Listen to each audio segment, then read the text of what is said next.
వాళ్ళందరికీ కూడా భద్రత కల్పించాలి, వారికి పిఎఫ్ కల్పించాలి.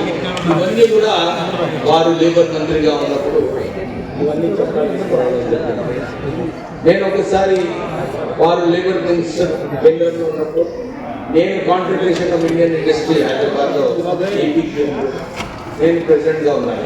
అప్పుడు చాలా మంది వచ్చి చెప్పారు, సార్ మీ నాన్నగారు ప్రైవేట్ సెక్టర్ రంగంలో పెన్షన్ పథకం తీసుకొస్తున్నారు, ఇది ఇండస్ట్రీ నడవలేదు, మీరు కొద్దిగా మాట్లాడి ఈ విషయంపై ఆపాలని చెప్పి నాకు సూచన ఇవ్వడం జరిగింది.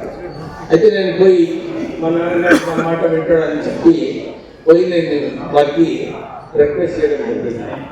అయితే వారు తక్షణమే నాకు అక్కడ కోపంతో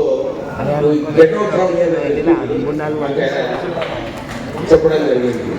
ఏమన్నారంటే, నేను ఇది ప్రజలకు ఎవరైతే రిటైర్ అయిన తర్వాత వీళ్ళందరికీ అమ్మా నాన్న చాలా కొంత పిల్లలు చూడటం లేదు, అమ్మా నాన్నలు వీళ్ళకు భద్రత కల్పించాలి, నేను వారి కోసం పెన్షన్ స్కీమ్ తీసుకొస్తుంటే